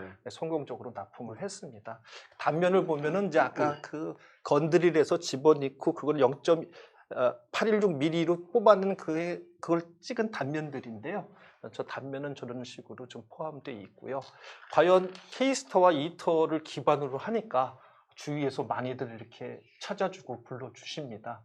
그래서 일본의 그 QST라는 연구소, 그리고 작년에는 저희가 이탈리아 에너지 연구원 핵융합 실험로에 그 입찰이 있었습니다. 그 6개 회사들이 다 들어간 입찰이었는데 저희가 가장 뭐 좋은 성적, 기술 성적과 가격 성적으로 인해 가지고 430억 원짜리를 저희가 수주를 해서 올해서부터 2022년까지 3년간에 이제 분할해서 납품하는 그런 단계에 들어가 있습니다. 그리고 또 하나 또 선이라는 유럽 입자 물리 연구소에서 그 입자 가속기를 지금 제작하고 있습니다. 그 입자 가속기에도 수많은 양의 초전도 자석이 들어가기 때문에 저희가 이제 이 선에도 원형 가속기의 프로젝트를 2017년서부터 2022년까지 그 R&D 계약을 맺고 있고요. 2022년이 끝나면 또 추가적으로 하는 그런 그 계획이 있습니다.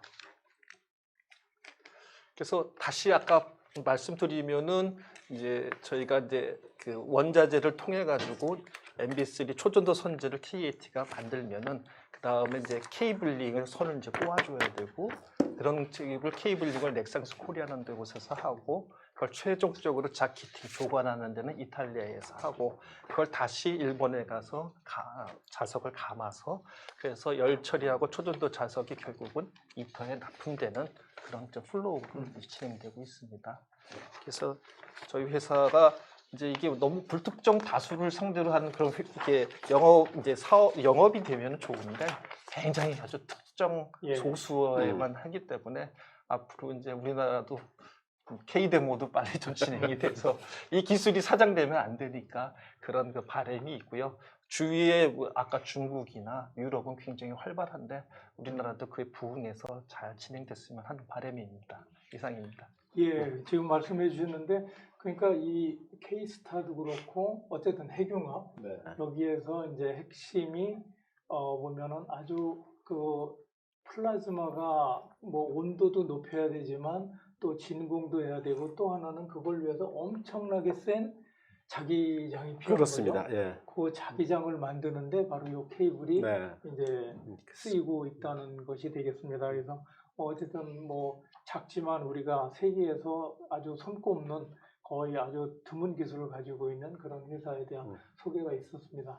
자, 그러면요 이제 전반적으로 소개를 해주셨고 우리나라가 가지고 있는 K스타가 어떤가 하는 건데 우선 아마 여기에 지금까지 이제 막 시설 중심으로 뭐 네. 이터 그다음에 뭐 토카막 뭐 이 어려운 이런 걸 중심으로 또 설명을 하다 보니까 여기 이제 들어와 계신 분들이 보니까 어렵다고 어렵다 여기 어렵고 도대체 핵분열과 핵융합이 뭐가 다른 거냐 뭐 이런 질문도 오고 그렇습니다. 그래서 그런 것들을 이제 시간이 이렇게 많이 남진 않았는데 이용권 부소장님께서 조금 좀 쉽게 이해하기 쉽게 하면서 국내의 K스타는 어떤 건가, 그게 우리에게 어떤 의미가 있는가 하는 거를 또 설명을 해주시도록 하겠습니다. 예.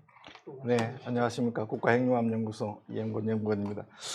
사회자님께서 그렇게 말씀해 주셨는데 오히려 더 어려워지지 않을까 하는 생각이 우려가 됩니다. 지금은 걱정되네요. 전반적으로 이제 핵융합이 어떻게 진행되고 있나를 말씀을 드렸는데 그 밑바탕에 깔려 있는 과학의 원천이 뭔지를 조금 설명을 드리면 오늘 했던 얘기들이 조금 더 이해가 될 것 같아서 제가 준비한 슬라이드가 있는데 혹시 슬라이드가 되시면 핵융합이 뭔지 한번 뭐 그렇게 깊이 들어가지 않고 쉽게 설명해 보도록 하겠습니다. 다음 페이지가 되겠습니다.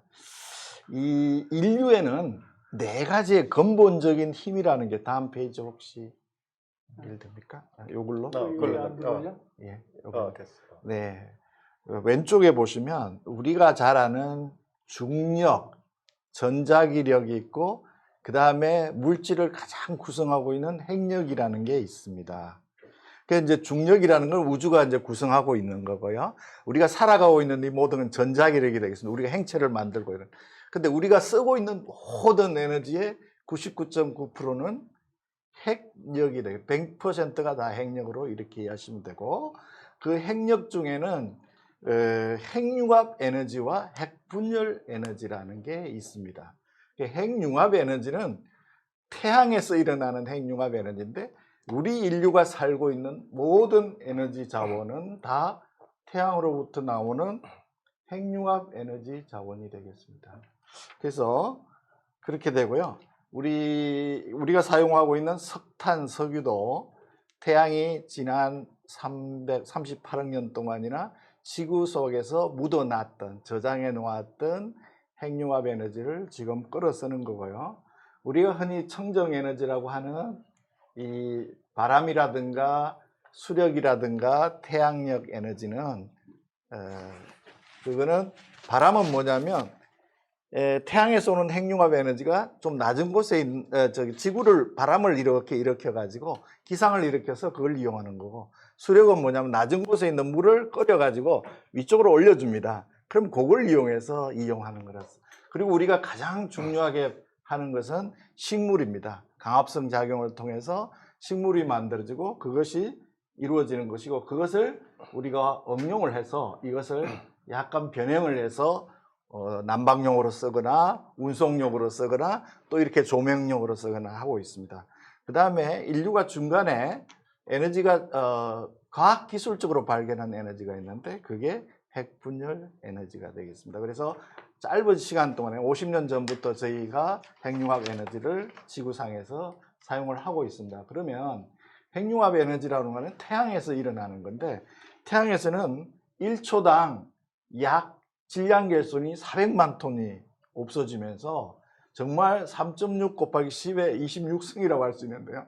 엄청나게 많은 양입니다. 그걸 만약에 우리가 1초당 나오는 걸 지구가 받아버렸다, 다 받았다, 뭐 좀 가상으로 하면 100만 년 정도 인류가 쓸 수 있을 정도의 양을 하루에 받을. 그러나 우리는 태양으로부터 지구까지 1억 5천만도 있으니까 받을 수 있는 양이 제한되어 있는데 그 양도 엄청나고 있습니다. 그 중에 약 0.1% 정도만 겨우 인간이 활용하고 있는 그런 상황이라 그래서 이 왜 핵융합 에너지가 중요하냐면은 이 원자가 있는데 이 핵을 구성하고 있는 것이 이제 중성자하고 양성자를 하고 있습니다. 이걸 결합하는 힘이 핵력이라고 하는데 이 숫자가 몇 개냐에 따라서 그 안에 그 무게가 달라집니다. 그게 아인슈타인이 발견한 건데 그 결합 개수에 따라서 무게의 차이가 나는데 그게 에너지더라는 걸 알아낸 거죠.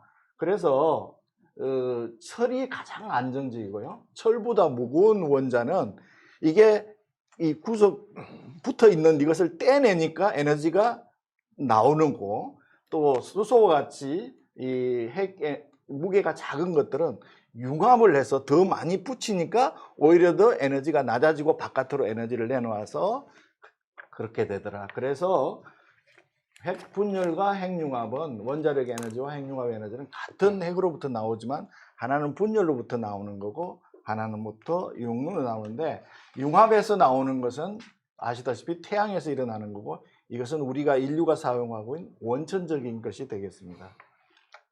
그래서 그런데 이제 핵융합을 어떻게 해서 핵융합이 일어나는가 그걸 알아봤더니, 수소가 원자, 핵과 전자로 되어 있는데 이 두 개를 온도를 더 올리니까 전자가 떨어져 나가요. 이게 구속이 안 되고, 그걸 우리가 플라즈마라 그럽니다. 그런데 플러스 원자 핵끼리 서로 부딪히려 그러니까 이게 플러스끼리는 또 정기적으로 청력이 작용을 합니다. 그래서 이걸 뚫고 서로가 부딪혀야 되기 때문에 이걸 어떻게 가둘 거냐 하는 걸 알아봤더니 세 가지 방법이 있었습니다. 하나는 뭐냐면 그걸 중력으로 그냥 무조건 당기는 거예요.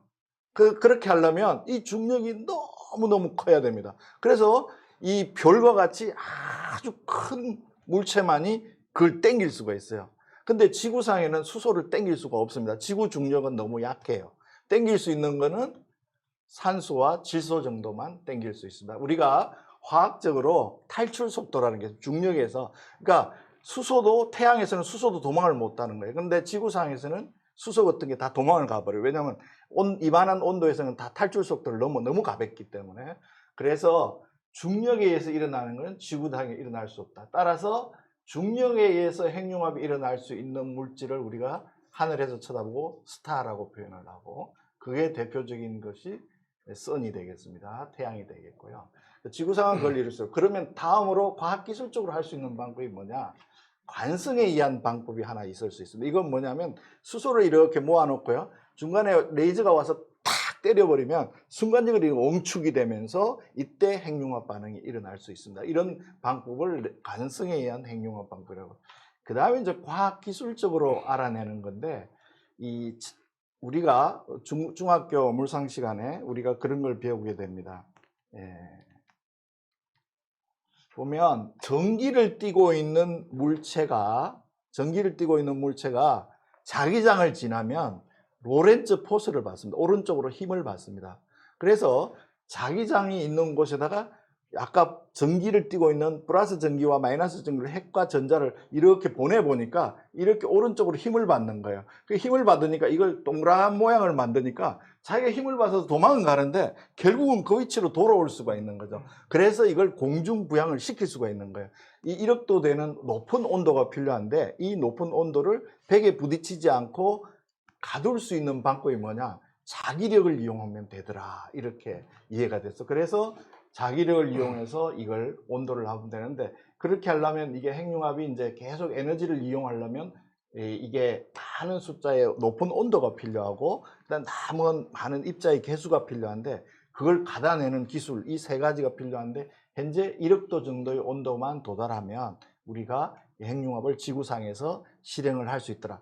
그리고 이 자기장을 만드는 가장 좋은 방법은 암페어 법칙입니다. 전기를 막 흘려주면 주변에 자기장이 생겨요.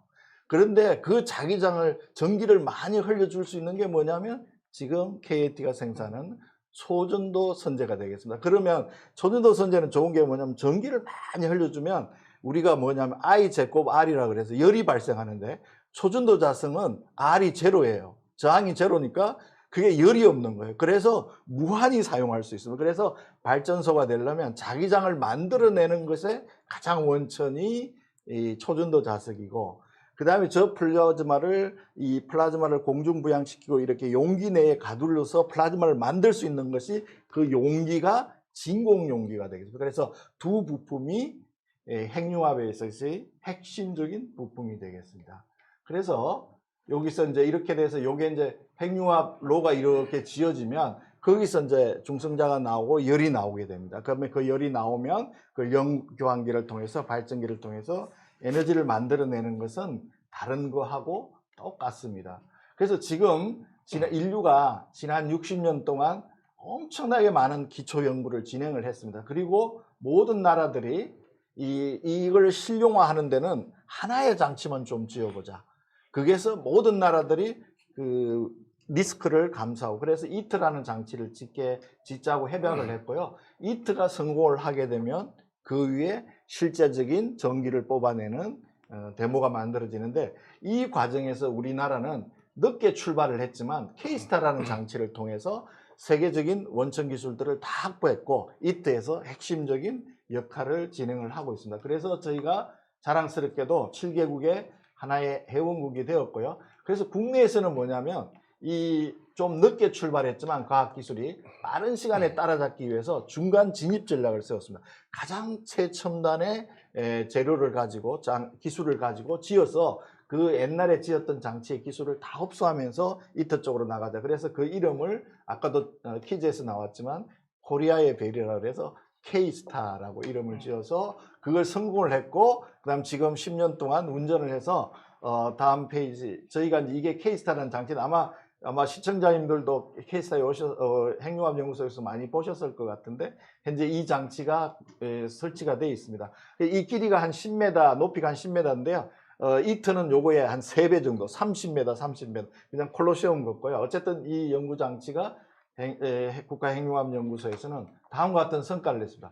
8초 동안이나 이륙도를 달성해서 이제 지구상에서 인공태양을 실현하는데 가까워졌다는 데이터를 우리 K스타가 만들었고요. 올해는 20초를 지금 거의 달성을 한 걸로 지금 나오고 있습니다. 조만간에 좋은 뉴스가 있기를 기대를 하고 있습니다. 저희들이 지금 데이터를 뽑고 있습니다. 그래서 이렇게 되면 이와 같은 큰 이제 아까 우리가 단장님께서 보여주셨던 그 이트라는 장치를 짓고 그 다음에 이제 K 데모로 가게 되는데 핵융합 연구는 미래 에너지의 궁극적인 에너지 문제를 해결함과 동시에 그 에너지 자원을 해결해주고 엄청나게 많은 엔지니어들이 필요한 그런 공공과학 기술이 되겠습니다. 이상 간단하게 핵융합에 대해서 좀 이해하기 쉽도록 설명을 드리도록 노력했습니다. 감사합니다. 우리가 가지고 있는 K스타, 한국에 있는 결국은 이제 별에서만 발생될 수 있는 핵융합이라는 현상을 직접 과학기술로 만들어내서 우리나라에서 이제 실험을 하고 하는 장치가 되겠습니다. 그런데 아마 이게 시청자분들이 궁금하신 게 이제 굉장히 핵심적인 기술이 아까 8초는 어떻게 보면 별거 아닌데 뭐 8초 했다는 그렇습니다. 걸 가지고 예. 대단하다고 뭐냐 할 수도 있을 것 같은데 이 8초라는 게 얼마나 대단한 거 하고 네. 궁극적으로 올해 아까 뭐 20초 정도 네, 네. 얘기를 하셨어요. 그래서 그렇다면 핵융합이라는 게 지속적으로 되려면 네. 어느 정도가 지금 뭐랄까요? 요걸 넘어서면 그 다음부터는 계속 갈 수 네. 있는 겁니다 하는 네. 그 기간이 얼마나 되나요? 네, 아주 사장님 좋은 질문을 해주셨다. K스타의 기본적인 목표가 300초의 운전을 합니다.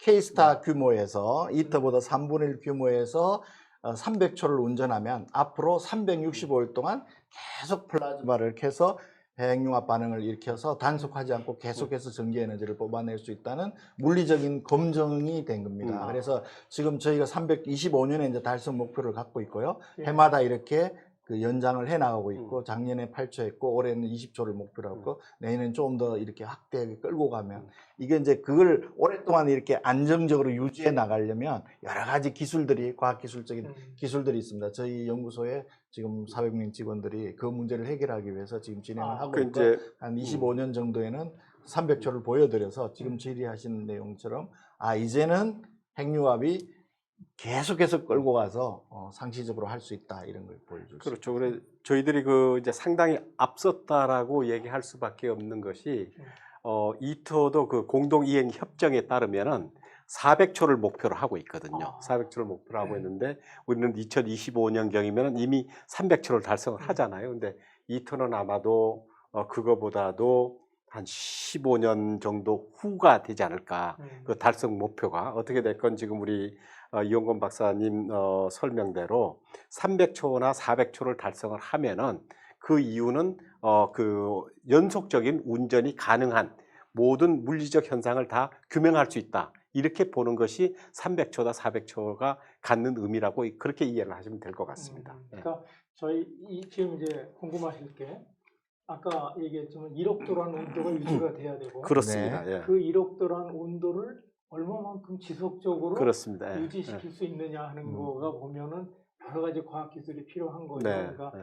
플라즈마라는 그 1억도는 건드리면 큰일 나는 거니까 그렇습니다. 예. 그 안에 이제 플라즈마 안에 음. 가둬놓고 그러면서 1억도라는 온도를 계속 유지시키고 네. 그 안에서 결국은 핵과 핵이 만나서 핵융합 반응이 만들어지는 그렇습니다. 예. 그런 게 이제 될 텐데 지금 이제 질문 중에 이런 게 또 있어요. 그러면 1억도가 한번 달성이 돼서 이렇게 도달하면 그 다음부터는 더 이상 전기 공급 안 해도 되는 겁니까? 그 다음에도 계속 공급해야 되는 거예요. 이런 이제 질문이 있는데 어떻게 해야 될까요? 그러니까 이제 이력도가 돼서 그렇게 되면 핵 반응이 돼서 에너지가 나오니까 예. 그러면 그걸 이제 발전을 해서 다시 또 이제 계속 그걸 유지하기 위해서 일부는 이제 들어가야 되겠죠. 네. 그러니까- 지금 K스타 갖고는 아직은 그러니까 아니죠. 그렇습니다. 발전소는 아니니까. 그렇죠. 조금 더 이제 부소장님 말씀에 조금 더 보완해서 설명을 드린다 그러면은 음. 한편으로는 이제 나온 열을 가지고 발전을 해서 전기를 생산을 하는 거고, 그 다음에 아까 말씀드린 중성자가 나오면은 그 중성자가 리튬을 때려서 그것이 이제 삼중수소로 바뀌잖아요.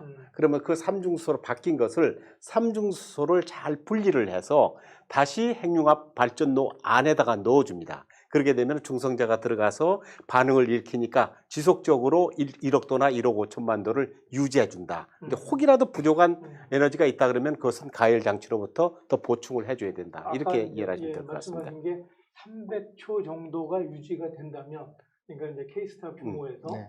300초 정도가 유지가 된다면 그 기술을 그대로 연장하면 그렇습니다. 예. 상용화로 가가지고 365일 동안. 365일 계속 가는 그렇습니다. 네, 거가 발전소가 된다. 모든 기술이 확보가 되는 거다. 네. 그렇게 뭐 네. 이해하면 이제 되는 그게 이제 거겠죠? 과학 기술적으로 예. 익스트라폴레이션인데요.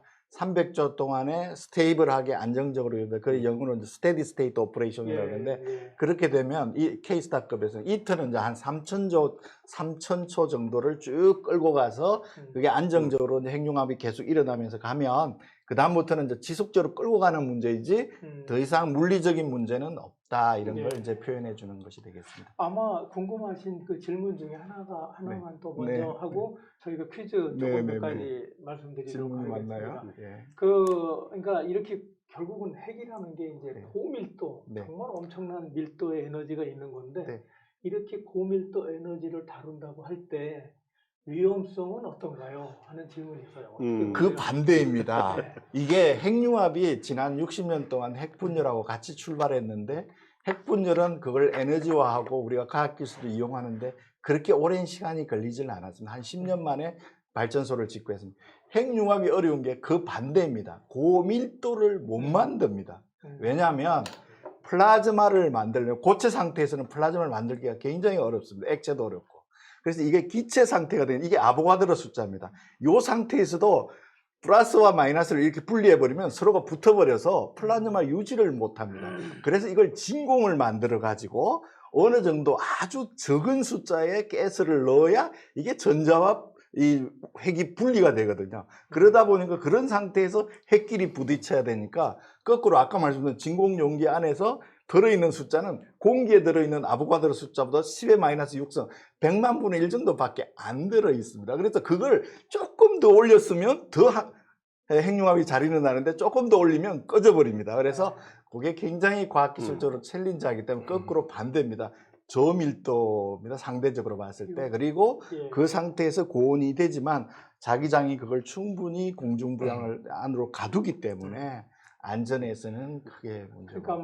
아마 위험성 관점에서 우려하시는 건 그럴 거예요. 모든 분들이 이제 사실은 원자력 발전소의 사고 같은 거에서 제일 위험하게 보는 거는 사실은 고밀도 에너지가 집적돼 있다. 그러니까 이제 이게 이제 냉각이 제대로 안 되는가 네, 하면 맞습니다. 그게 막 이제 녹으면서 뭐 수소도 발생되고 그래서 이게 이제 팔로 그렇죠. 가서 예. 간다 하는 건데 음. 지금 이제 말씀하신 것처럼 이 핵융합은 그런 에너지 소스가 되는 것들이 그렇게 아주 대규모로 집적할 수가 없다는 그렇습니다. 거죠. 그렇습니다. 그거 자체가. 그러니까 그러니까 설사 문제가 있다 하더라도 그렇게 큰 에너지가 폭발적으로 나오는 게 아니기 때문에 그게 문제가 없다 하는 거로 이해하면 조금 될 것 같습니다. 보완하자면은 예. 연료 자체는 아주 저밀도고 예. 그러나 지금 이제 사회자님께서 말씀하신 대로 에너지 자체는 어마어마한 고밀도고 그렇지만 그것이 무슨 폭발을 한다든지 그럴 가능성은 없다. 예. 그러면 이제 뭐 저희가 어쨌든 저 물리적인 것도 좀 공부하고 했으니까 예. 또 퀴즈 퀴즈 한번. 한두 개 풀면서 가도록 하겠습니다. 이번 퀴즈는 그럼 또 이영권 의원님께서 네, 한번 준비했습니다. 네. 네, 이건 뭐 가장 간단한 산수 게임이라고 할 수밖에. 5g의 동전이 모두 에너지로 변환한다면 아인슈타인의 법칙에 따라서 이는 MC 스퀘어 법칙에 따라서 125 곱하기 10의 구성 정도의 킬로와트 아워가 생산이 됩니다. 1가구 평균 1년간 전기 소비가 2500 킬로와트 아워라면 만약에 5g으로 그것이 모든 게 다 질량 에너지가 전력으로 다 바뀐다면은 총 몇 가구가 1년간 사용할 전력을 만들 수 있나요? 이 문제입니다. 여기는 꼭 계산을 해보면 금방 요 안에서 풀 수가 있을 것입니다. 예, 이거 뭐 보니까 고민을 좀 하시면서 계산을 해야 될 것 같아요. 그러니까 예. 125의 2의 아니, 구성이니까 12.5 아닌가 혹시? 예, 그 다음에 이제 25의 2의 박사 12.5 아니에요 혹시? 125예요? 맞아요. 125 맞습니다. 오케이. 예, 25 곱하기 10의 2의 2승이니까 125를 25로 나눠주고 2의 9를 2의 2로 나눠주면 작전이 바로 답이 나올 수 있습니다. 예. 자, 그다음 어느 정도 힌트를 드렸는데요. 저 뭐 계산이 좀 더 시간이 걸릴 수도 있는데 어떻게 할까요? 이거 조금 계산은 복잡할 수 있으니까 조금 놔뒀다가 네. 이 다음 질문 먼저 하시고 네, 그럼 다음 퀴즈를 먼저 하고요. 아 그러면 안 되겠네요. 그냥 일단은 요 어쨌든 아마 준비되신 분들이 있을 테니까 자 보겠습니다. 그러면 네. 예. 자, 하나. 바로 요거에 응답하신 분들이 있기 때문에 저희가 다음 질문으로 넘어가면 네. 혼란이 일어나서 예. 어려운 것 같아요. 그래서 그대로 가겠습니다.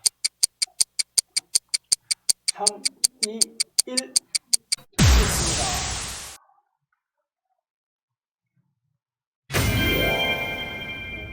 오, 오, 정답이네. 어려운 거의 건데. 반 정도가 네. 5천만 그래도 네, 빠른 시간에 계산을 해주셨네요. 아, 굉장히 네, 정확하게 아주, 계산을 하셨네요. 시청하시는 분들이 예. 전문가이신 것 같습니다. 예, 그래서 여기서 강조하고 싶은 게 어떻게 보면 이제 뭐 딴 거보다 핵융합이라는 거는 결국 아인슈타인의 그 이론에서 나온 것처럼 질량이 에너지로 변환이 네. 된다는 건데 질량이 작은 5g짜리 동전 정도가 전체가 다 전기로 변하면 우리나라가 사실 5천만 인구인데 그렇죠. 뭐 가구 수로 본다면 뭐 1인 가구도 있고 뭐 하니까 네.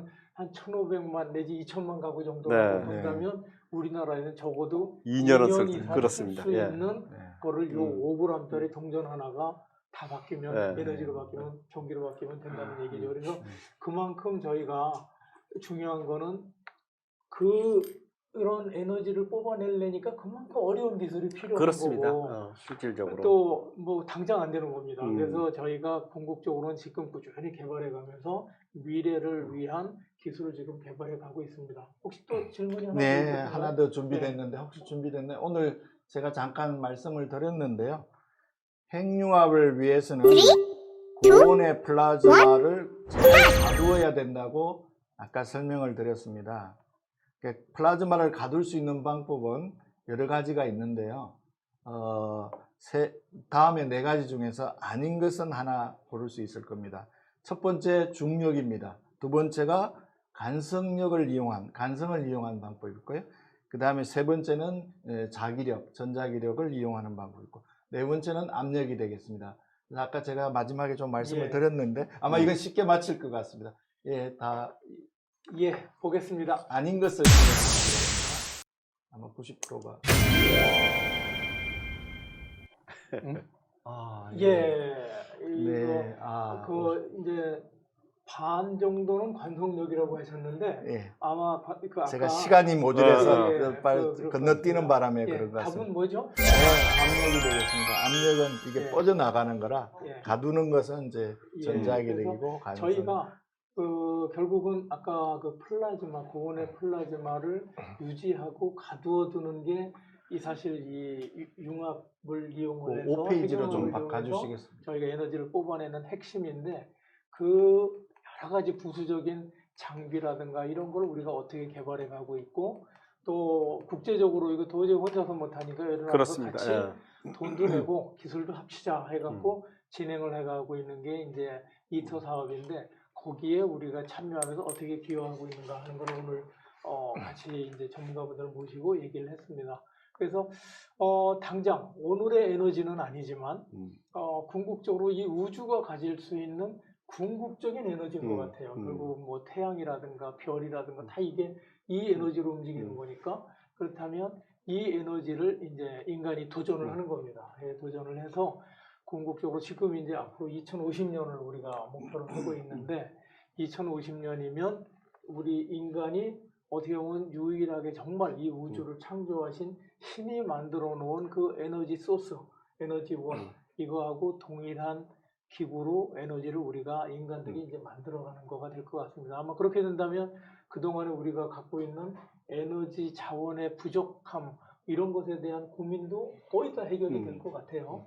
그리고 에너지 자원을 이용을 하면서 생기는 여러 가지 부수적인 안 좋은 것들, 부정적인 것들, 뭐 CO2 문제라든가 또 그렇습니다. 위험성에 대한 문제나 이런 것들도 거의 해결이 되는 것 같습니다. 그래서 오늘 지금 그 핵융합 연구소와 이터의 사업에 지금 열심히 노력하시면서 미래의 우리 인류를 위해서 기술을 개발하고 계시는 중요한 분들을 오늘 모시고 이 핵융합이라는 에너지에 대해서 오늘 같이 알아봤습니다. 오늘 참여해 주신 분들께 감사드리고요.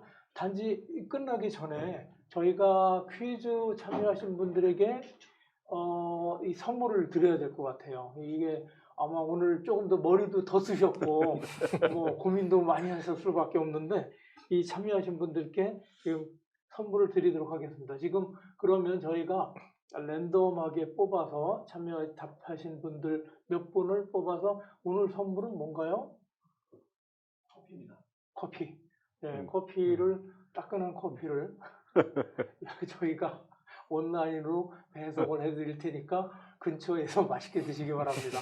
예, 자 어떻게 뽑았나요?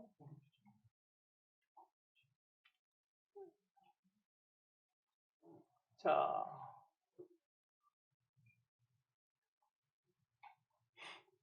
예, 자 커피 4분을 드리겠습니다. 이 저희가 들어올 때 네 분에게 여기 있습니다. 쭈니 그리고 달리 땡기지 최고 송사리. 자, 이 4분께는 오늘 다시 한번 감사를 드리고 커피를 선물로 드리도록 하겠습니다.